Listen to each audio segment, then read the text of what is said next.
Okay, great. Now I'll hand it over to Mark. Thank you again.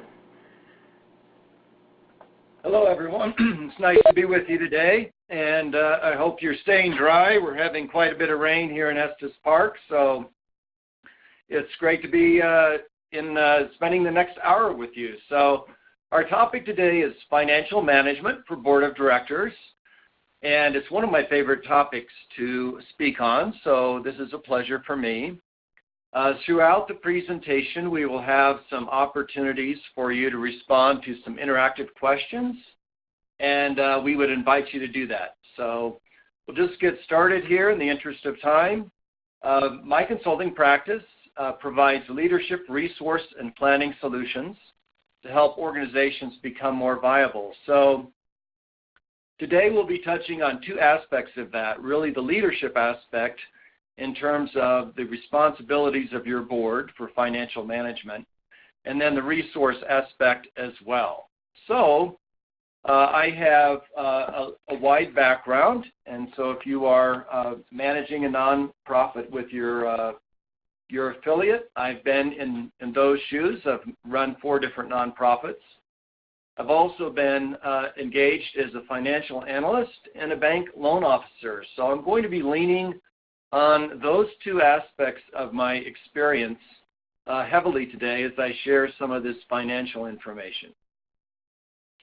So there are 7 different things that we'll be touching on today, and we'll kind of fly right through all of these in pretty quick fashion, again, in the interest of time, but we certainly invite you, as we indicated earlier, to send in your questions. So we'll be talking about the financial oversight duties of the board.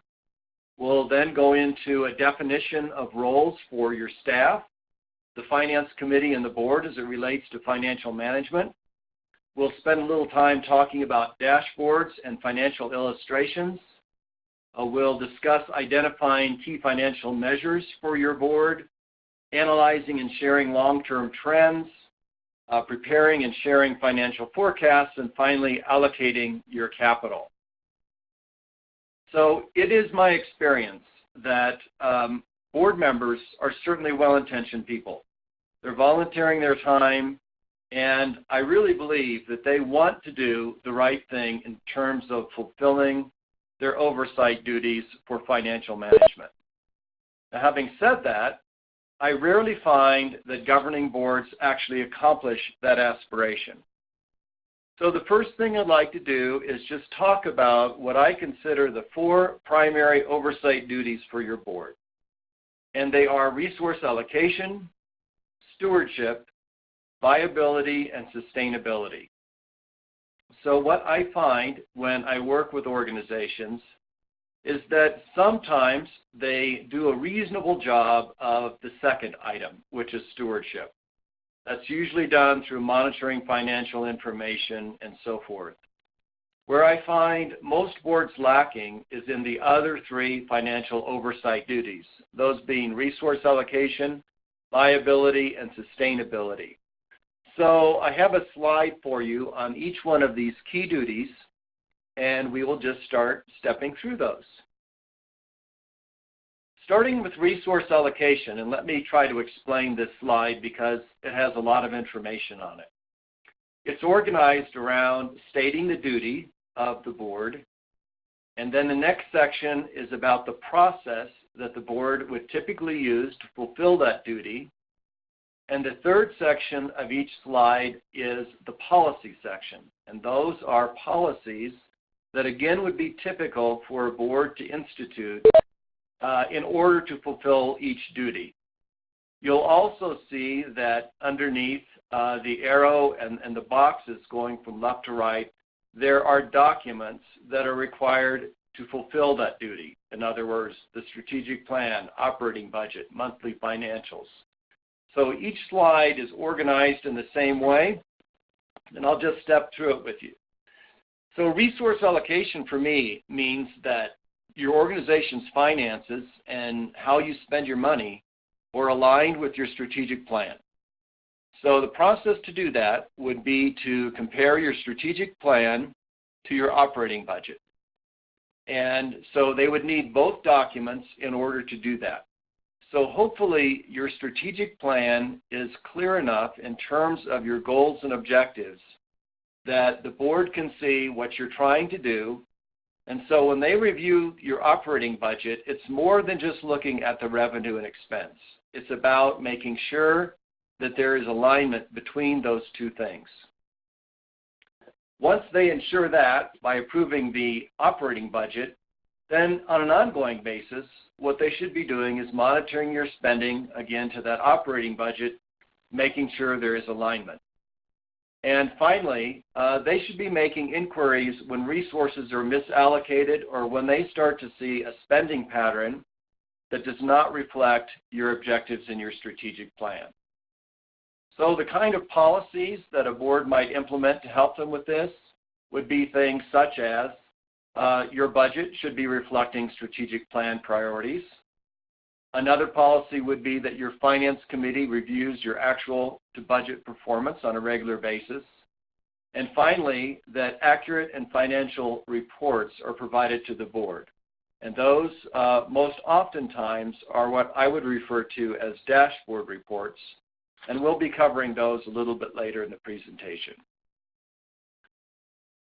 The second big duty of the board related to financial management is certainly stewardship. And that's just managing your resources effectively and efficiently.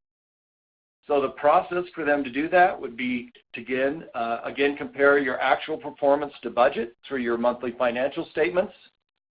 They should also be monitoring trends in spending from year to year. And this is a part of the board responsibility that I rarely see done, where boards are actually comparing year-to-year financial trends. And finally, they should be making inquiries when spending is out of the norm. So related policies would be that your budget must reflect a positive net margin. So not only are you preparing an operating budget, but that budget is not showing deficit spending. A second policy would require the Finance Committee to review year-to-year trends on an annual basis. And certainly the actual performance of the organization should reflect a positive gain as indicated in your annual audit. So that is the process for the board to fulfill their duty of stewardship. The duty of viability is probably the one that I see done the least, and that's just to make sure that our programs and services are financially viable. The process to do that is to define the net contribution from each program and service. In other words, of the different things that your affiliate does, you need to be able to prepare what I call a margin analysis in order to document for the board which things you are doing that make money and which things you're doing that don't make money.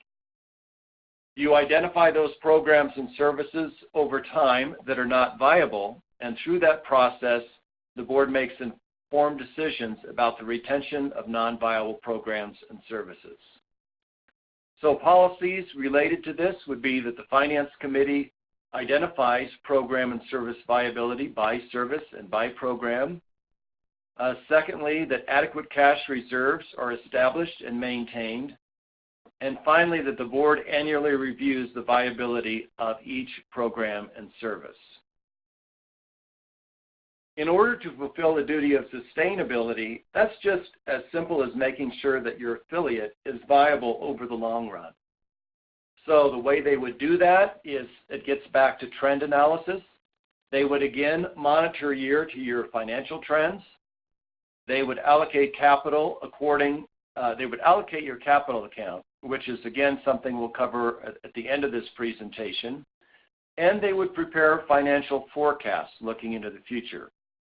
And from that information, they would make informed decisions to enhance the long-term sustainability of the organization.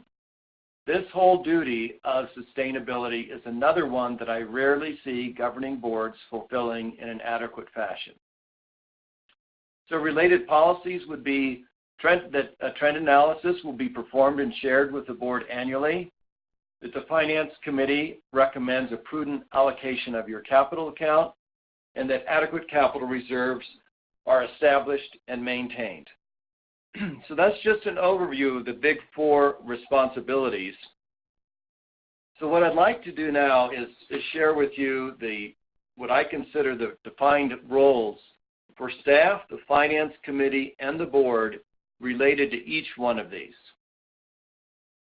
For resource allocation, the responsibility of the staff, first of all, is simply to prepare and present detailed summary and operating budgets.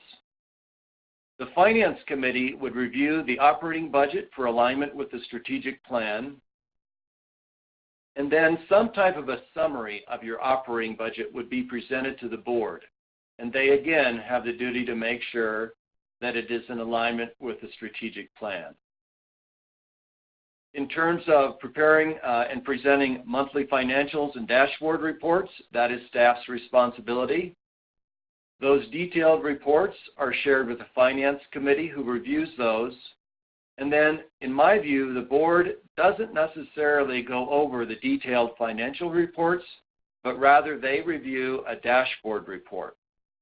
So you will see throughout these roles that, in my view, the Finance Committee always receives more detailed information than the Board does. So whether it be a financial report or an operating budget or a trend analysis or a forecast, you prepare detailed information on each of those for your Finance Committee, and then the Board receives a summary of those reports.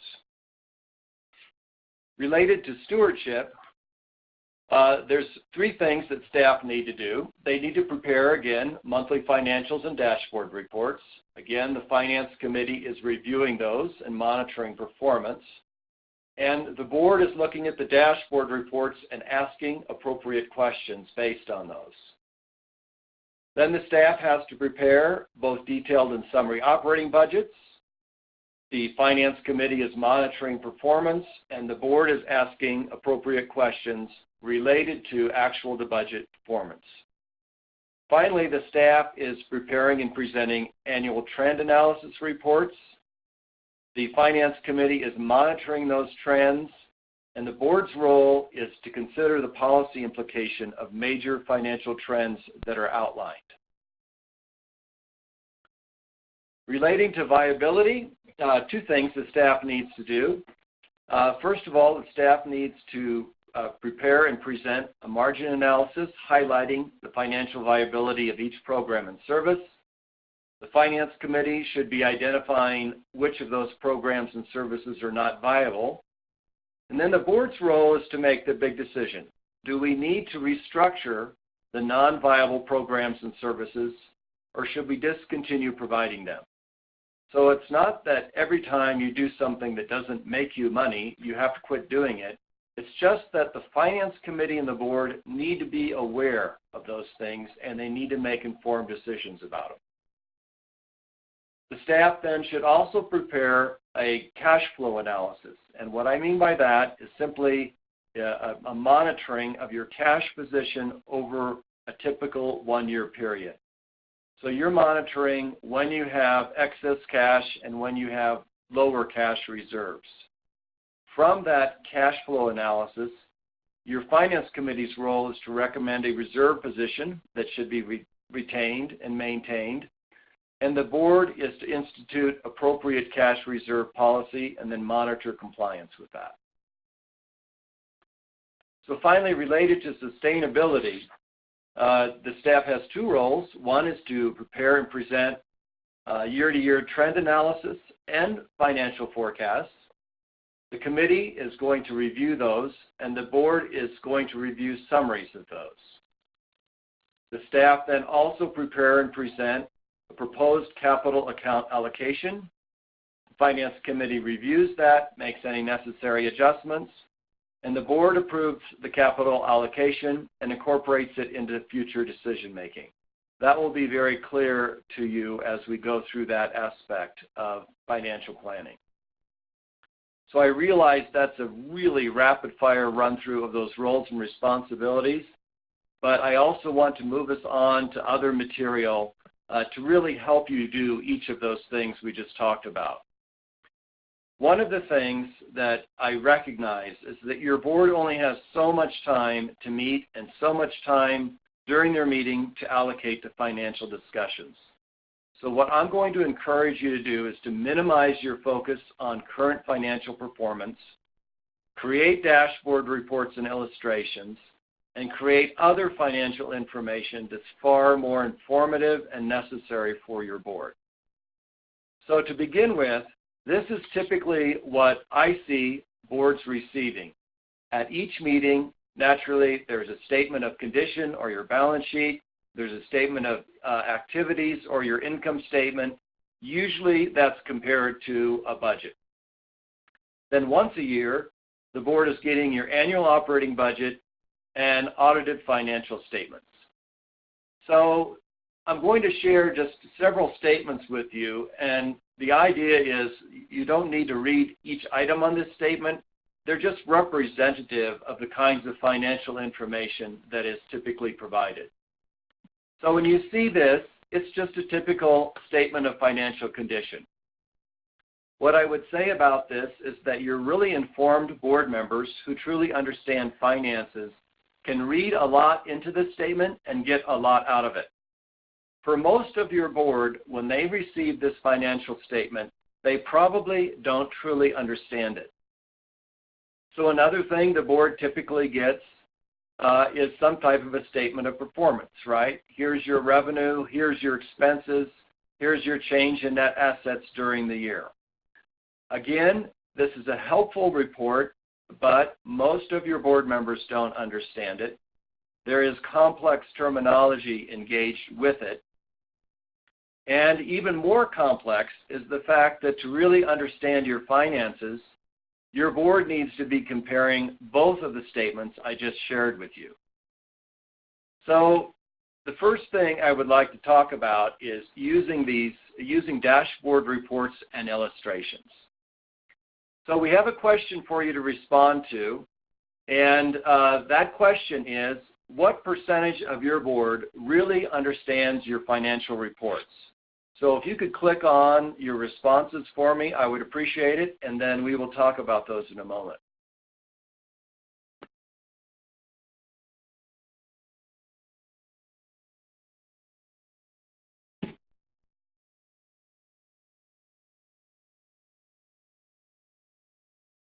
Okay, you'll see throughout this I don't give you lots of time to respond to questions because we're just going to keep this moving.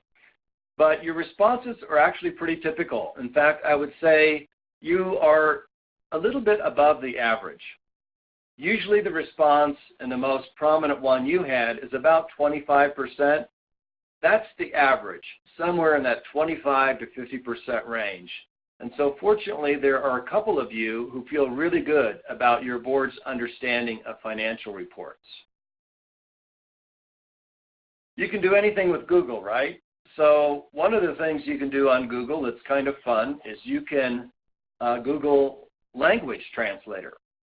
And what this sentence says in Mandarin Chinese is the following. You may understand your financial report, but don't assume that your board members understand it.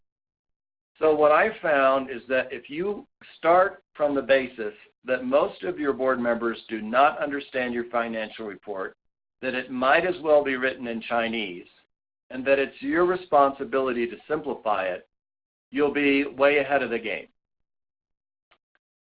These are just a few limitations that I will share with you about just taking the financial reports that your bookkeeper or your accountant prepares, and those being the only thing that you share with your board. First of all, the format is very challenging. Accrual accounting is a challenging format. Making that even more challenging is the fact that most nonprofit organizations use fund accounting. That's further complicating.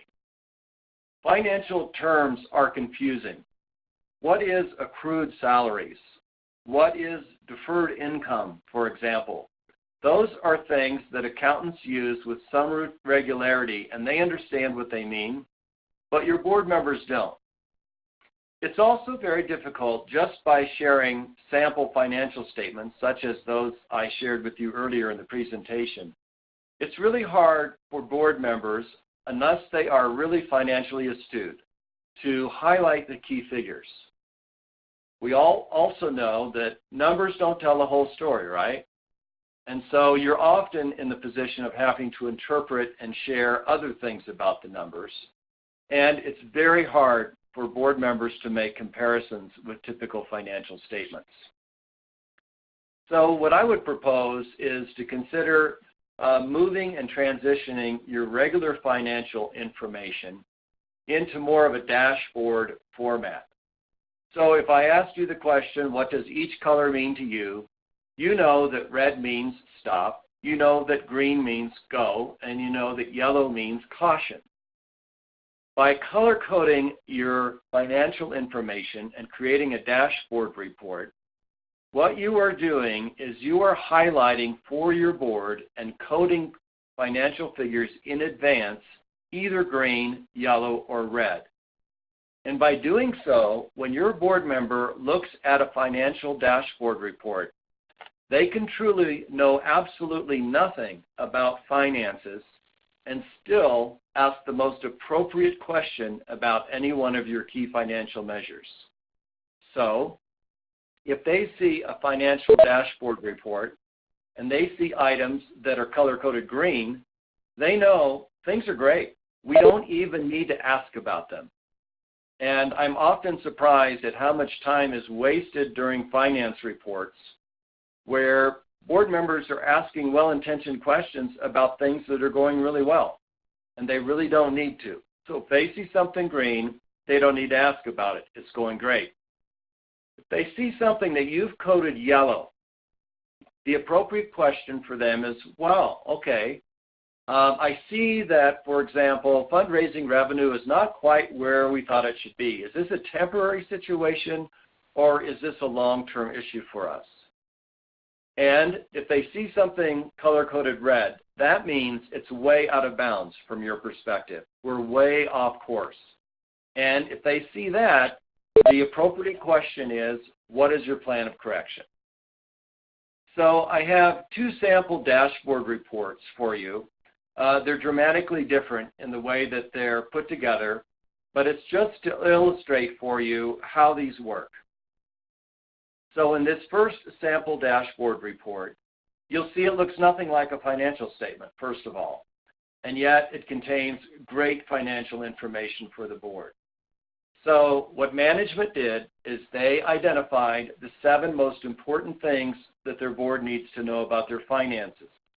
Their operating revenue year-to-date, operating expenses year-to-date, fundraising performance, monthly financial performance, what their reserve position is, their liquidity position, and their leverage position.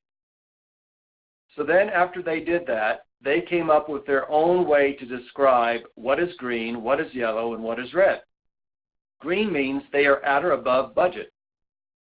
Yellow means they are close to budget, but just a little bit below it, 5 to 10%. And they defined red as anything that is more than 10% off of their budget. So then what they did is they just took each one of their items, they put a number value to it, and they color-coded it. So when a board member looks at this report, they immediately know that we're doing really well in the category of operating expenses. We're doing well reserving in our reserve position and well in our liquidity position. Operating revenue, monthly financial statement performance, and the leverage position are all yellow. So we're doing okay, but not great. And their question would be, is this a trend or is this just a short-term issue? And finally, they would immediately know that we're more than 10% off on our fundraising performance, and that should be the point that they ask most of the questions about. So this is just an example of a dashboard report, much different than handing out financials to your full board and what it shows. This is another example. It's from another client of mine, and yes, there are a lot of figures on this report. And so don't get too tied up in the figures, but I will share with you, this is a reasonably large and very complex nonprofit organization. They operate in several states. They provide a wide range of services. But if you look at the report, it's really in 3 big columns, right? The left-hand column is nice because that is showing in a dashboard colored format the 4 most important things they want the board to understand on that month's performance. Those same indicators are also shared on the far right-hand column on a year-to-date performance. So it's really easy for board members to see those 2 columns and really understand the finances. Now in the middle, they choose to share some other financial information which they think is pertinent. And as complicated as this dashboard report appears to be, it actually replaced about 30 pages of financial statements. And it is a great report. It generates great and appropriate information from their board. If you would like to create these, they are very simple to do. By the way, nothing I mentioned today in this presentation really costs much money to implement. So if you want to create a financial dashboard report, you start by identifying, in your view, what are the most essential financial indicators. Then you list all the financial policies and financial covenants that might be in place. So in other words, if your board has established a cash reserve policy and so forth, you list those. And then you establish some system to rank them. In other words, why are they red, yellow, or green? You color code your current performance. I would meet with your finance committee the very first time and let them help you format this dashboard report. And then the first time you share it with your board, go ahead and provide them some training on how to use this dashboard report, why we're sharing this with you instead of the regular financial statements. So it's an easy process to go through and create these. I'd also like to talk then about the next item, and that's simply identifying key financial measures for your board. So we have another discussion question for you. And when you think about your financial sustainability and what really, things that really contribute to it and things that really don't, does your board really understand the key financial drivers to your sustainability? So you can just take a few minutes to answer this, and then we'll share the responses.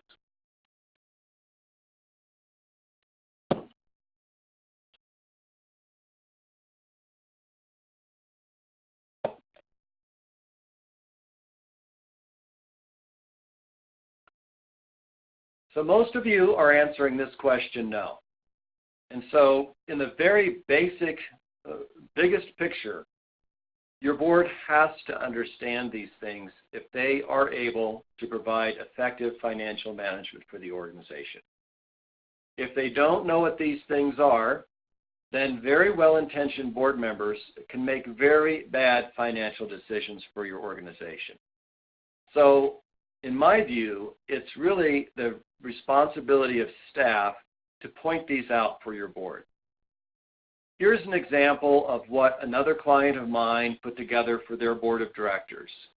This happened to be a medical center, and they wanted their board to understand, yes, we have hundreds of financial figures, but these that we have listed are the ones that are the key ones for you to understand and for you to monitor, and that's what we're going to be reporting to you on an ongoing basis on the dashboard. So if you look at the left-hand column, they're saying, what is that particular indicator?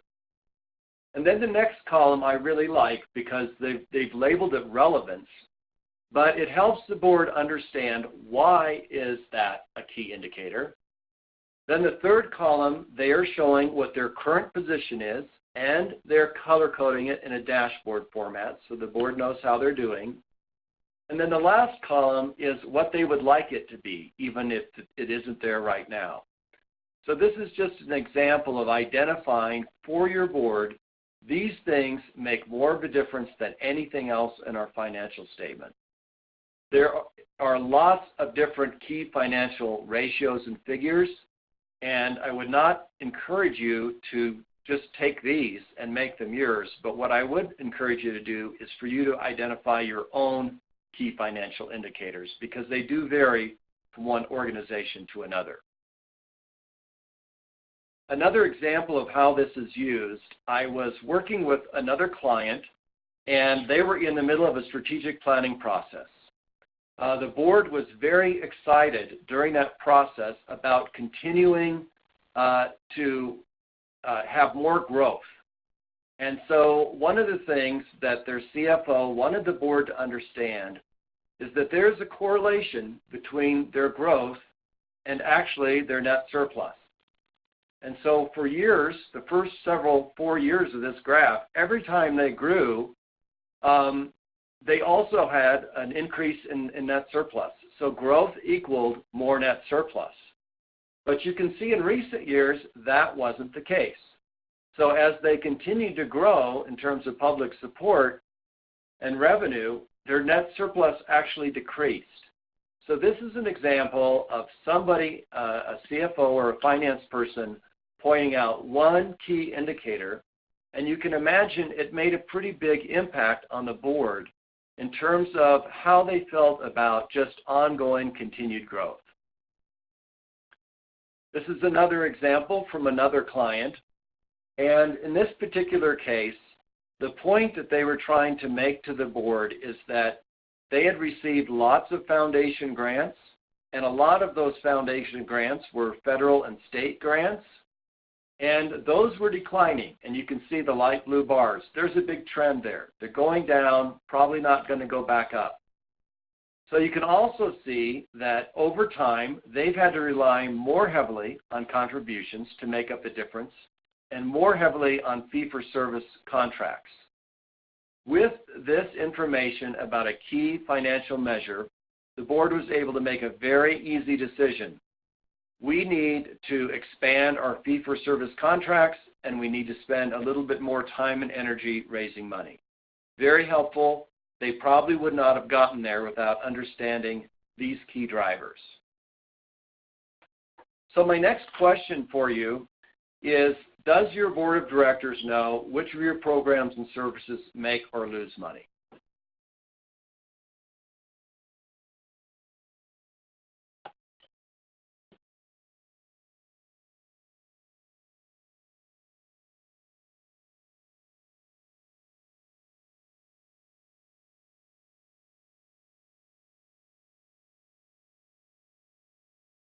So your responses are mixed here. Some of you certainly answered in the affirmative. About 2/3 of you said no. And again, this is just a really basic thing that you need to help your board understand, because in absence of that, they will be in a planning process and they will make a decision to expand some program or service that may not be appropriate for you. So I have a real quick exercise that I'll just walk you through here as a silly example. I used to work for YMCA of the Rockies, and we had 4 main services that we provided: conference services, resident youth camps, family reunions, and family vacations. If all we shared with our board was our mission perspective and need and urgency, which is honestly what a lot of nonprofits share with their board, you can see how these services stack up. So let's just go through them. Conference services, they were moderately connected to our mission. There was some unmet need, but we didn't feel a sense of urgency, only moderate, to respond to that. Resident youth camp, nothing is more connected to our mission than that. A huge unmet need, and there is an urgency to meet that need because our camp is overflowing. Family reunions, strong connection to our mission, strong unmet need, but only moderate urgency. And family vacations, strong connection to our mission, moderate unmet need, and moderate urgency.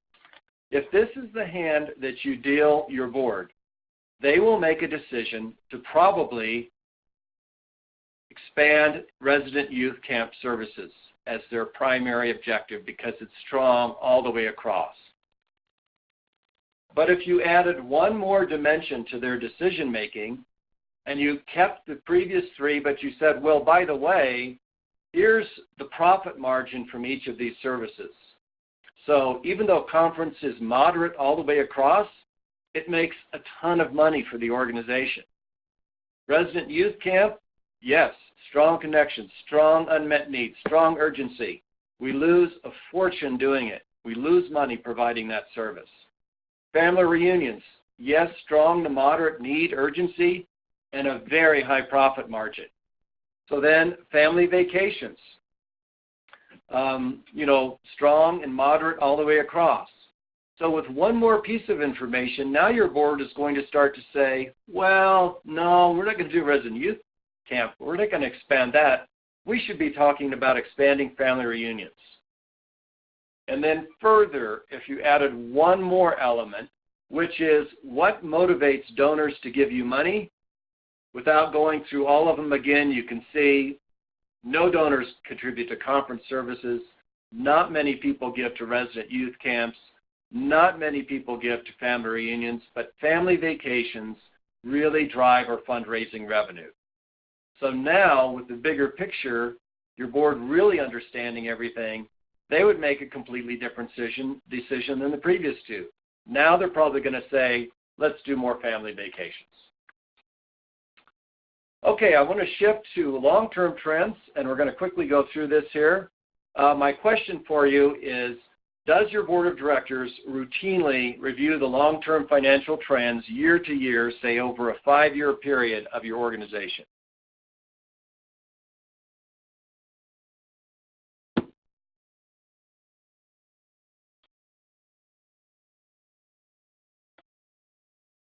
Okay, so I'm pleased to see actually the number of you who are having your board do that. And again, it's about 2/3, 1/3, 2/3 on those who are not. So what I would say to you is that historical year-to-year financial performance is really important to do for all of the reasons on this page.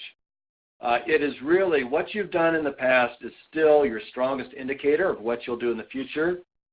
The information you give your board in absence of this is only a snapshot of a day if it's your statement of condition, or maybe it's giving them a view of 1 year if it's a whole financial statement of activities.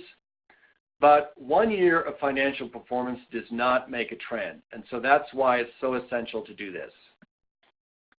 Typically, a board is provided a myopic view of an organization's finances. So they receive in a year monthly financial statements, the annual audit, and the annual operating budget. At the end of that year, that information goes away, and they receive the same information for the next year and the same information for the next year, when in essence what they really need to see are multiple years' performance stacked right against each other. So it's important to do this trend analysis for lots of reasons. Number one, it's really easy to do. So all you're doing is you're taking your last 4 or 5 years of audited financial statements and you're just translating them onto an Excel spreadsheet. Once you do that, trends will appear. It's not hard for you to find the trends and isolate those. I rarely see this done on a consistent basis. And in particular, if you're trying to estimate future performance, you can't do that unless you've done trend analysis. So I'm sharing with you another sample trend analysis form here. And again, lots of numbers on this page. Let me just point out 2 things quickly for you.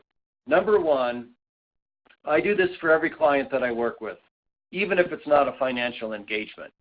When I get done with this simple spreadsheet, I share it with management. Oftentimes, they are just mesmerized by it because they've never seen it before, which is kind of a bad sign. The other thing you can do with trend analysis is what I did with this particular one. You can see a bunch of figures, revenue, expenses, change in net assets, and then there's a box on the bottom. And all I did is I removed fundraising revenue and isolated how are they doing with their actual revenue from service fees and comparing that to their expenses.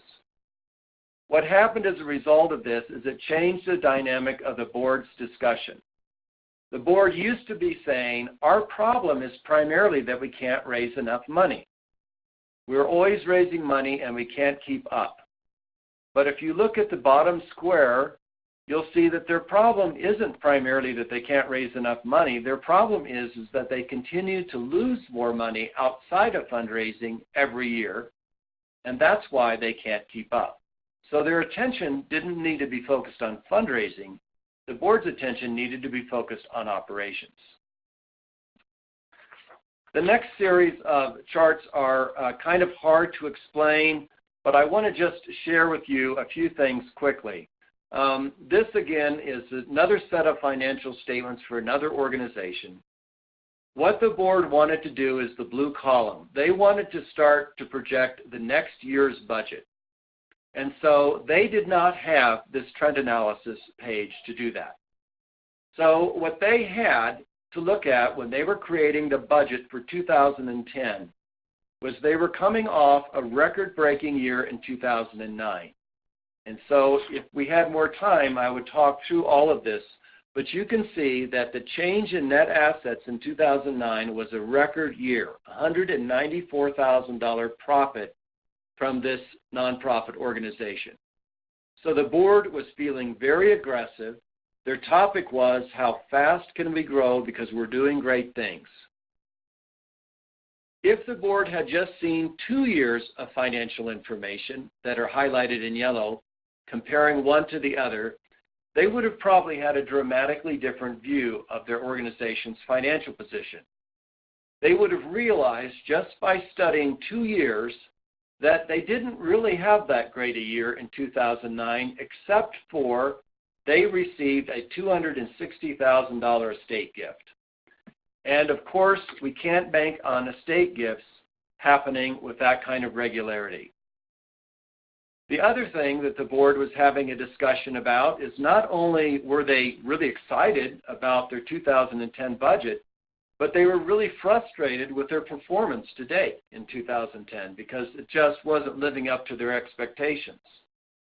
But in reality, if they would have looked at all of those years and had they had this spreadsheet, they would have been able to come up with a really rational decision on what future revenue and support they should budget for. They would have taken out that extraordinary year in 2009, and they would have smoothed it out similar to what you see on this page. Okay, so we're going to move on to preparing financial forecasts.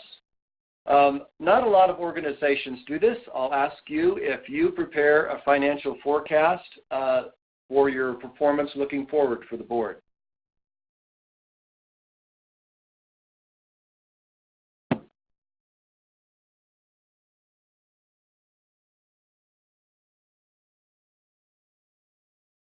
Okay, so this is pretty good, 50-50, and I'm thrilled to see that. I just want to highlight and share with you a few things about preparing financial forecasts. They're just really essential. So you're doing the trend analysis, not just to look at the trends, but you're really doing trend analysis in order to allow you to make a financial forecast that's accurate. So once you have your trend analysis, you arrive at some key assumptions. You isolate some key variables in your financial performance. Usually you prepare multiple scenarios of financial forecasts. So you might prepare a best case, worst case, and most likely case. That's sort of the process that you go through. I want to give you a very simple example of a forecast that I prepared for a client and how it influenced their decision making. So to begin with, this client had never done any trend analysis. So all I did with this page is I highlighted what their total operating expenses are and their total operating revenue over the last 5 years. Again, they had not done this. You can readily see they have an issue, right? Unfortunately, their expenses always exceed their operating revenue. So I just put this on a PowerPoint graph, and there is a feature in your PowerPoint program on the top toolbar, and it says Trend Line. So you can click that feature and say, I want to extend an average of the last 5 years' performance, and I want to extend that into the future to show what the trend is. And so simply by clicking on this trend line, I was able to identify that on average, they have an $85,000 annual gap in their financial performance, and that's what it will be going forward if they don't make changes. In addition to operating expenses, we also compared capital surpluses. So not only were they spending money for operations, they were spending money on capital items. If you added the capital spending to the operating expending, that was the red line. Again, their green line was their property tax revenue. So you can see the gap is bigger. I simply extended that line as well, and then was able to say, if you include your capital and operating expenses, you actually have a $170,000 problem if you extend that into the future. So then what we did is we said, what do you do fundraising-wise to fill that gap? So that's the problem, $170,000. What is the trend in your fundraising revenue? So we extended that trend, and we got a line to show what they would do. And you can see they've made progress in fundraising, and so the trend is definitely going up. If you simply compare that trend in fundraising against the gap they needed in funding, you can see they continued to have, even with their positive trend in fundraising, they had a $40,000 annual problem. And so from that simple financial forecast, what the board was able to do is decide, yes, we need to hire a fundraising professional. We've never had one. And we also need to approach the town for a property tax increase. Just an example of how a financial forecast impacts the board's decision making. So the last thing we want to talk about is allocating your capital. Do you take your capital account on an annual basis and spread it out and allocate it into separate categories? That's my quick question for you.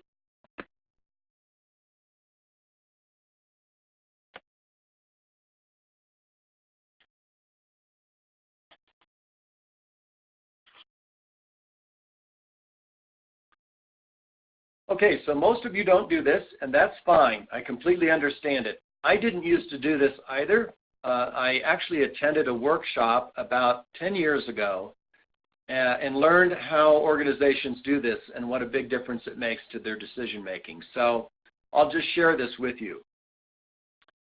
What you're doing is, in your financial statements, you have an account that's net assets. And usually that is comprised of both restricted and unrestricted net assets. So what you're doing is you're saying to the board, let's just say that figure is $2 million. If that's all the board sees is $2 million in net assets, they might feel like, gosh, we have a lot of resources that we can spend. While other board members might look at that $2 million and say, no, we don't have hardly any money to spend.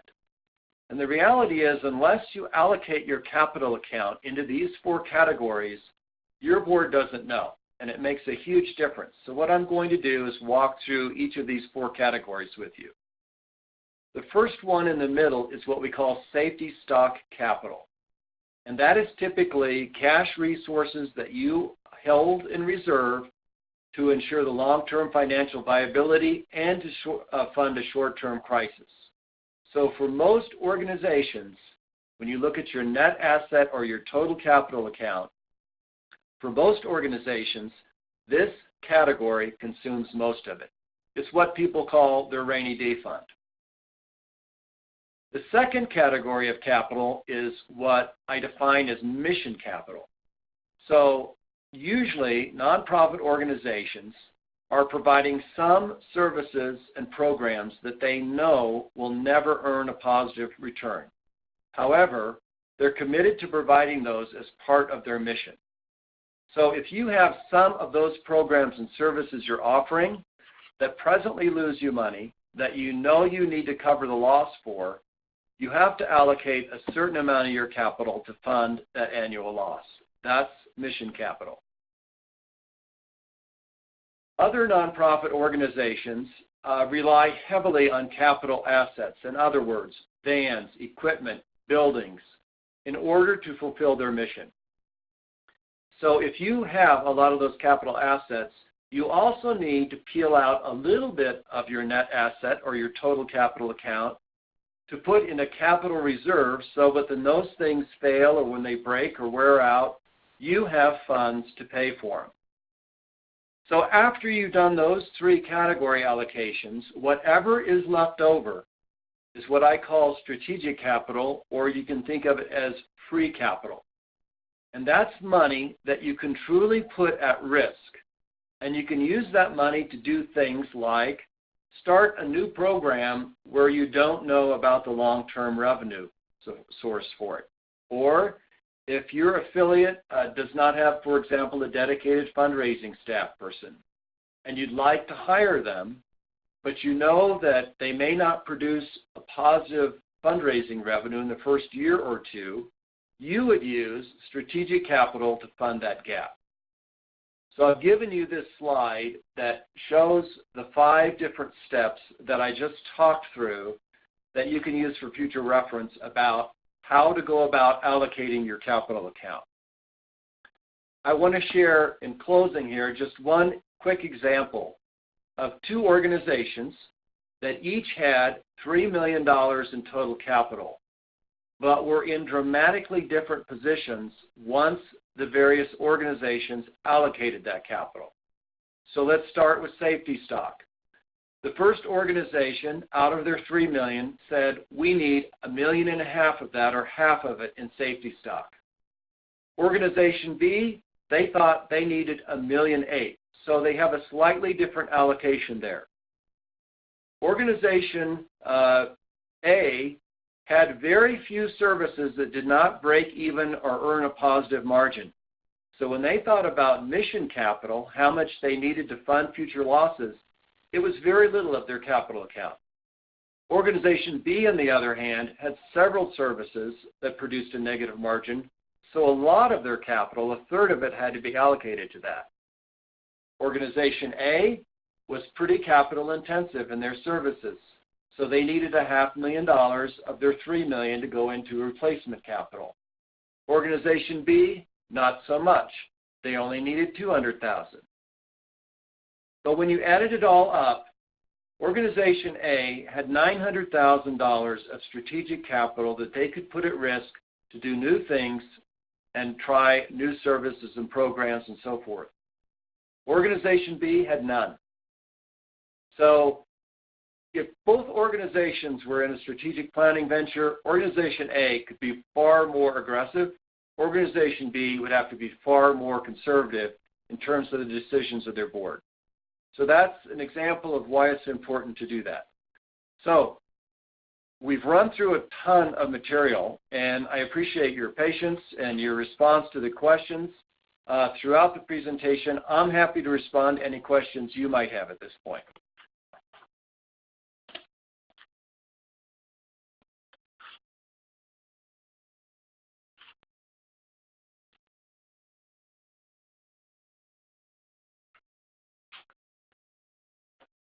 So hopefully, oh, good, here's a question. Good examples of habitat dashboards. No, but not specifically a habitat dashboard, but I can send you other samples of dashboards if you would like to email me. I will be happy to do that. And my email address is mark, M-A-R-K, at mountainsageconsulting.com. And I'm happy to provide you different samples. I have, say, half a dozen, and it's not difficult for you to do that. How do you determine your capital ratios? A lot of it is a judgment call. So, for example, on those categories of allocations, a lot of it depends on how consistent your financial performance is, and how many programs and services you have that consistently produce positive margins versus have maybe, make money one year, lose money another year. It is a bit of a judgment call.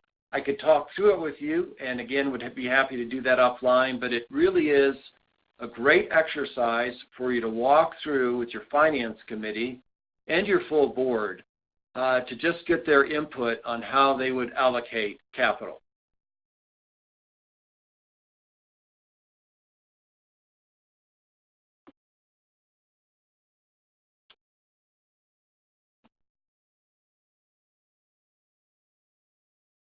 So hopefully you received some ideas and some things that you can try with your board and your finance committee. Again, a lot of this does not require a big capital expenditure. It just requires reshuffling how you're doing your financial reporting, creating some dashboards, and trend analysis. That's the main things that you can do that would have a real big impact on helping your board with their financial management. Hi, and yeah, we just got another question just saying that they missed the first couple of slides. And yes, this whole webinar is going to be available on the Habitat Colorado's site, basically right after it ends. So you'll go to habitatcolorado.org/webinars, and it will be named as the title of the webinar. Are there any other questions for Mark?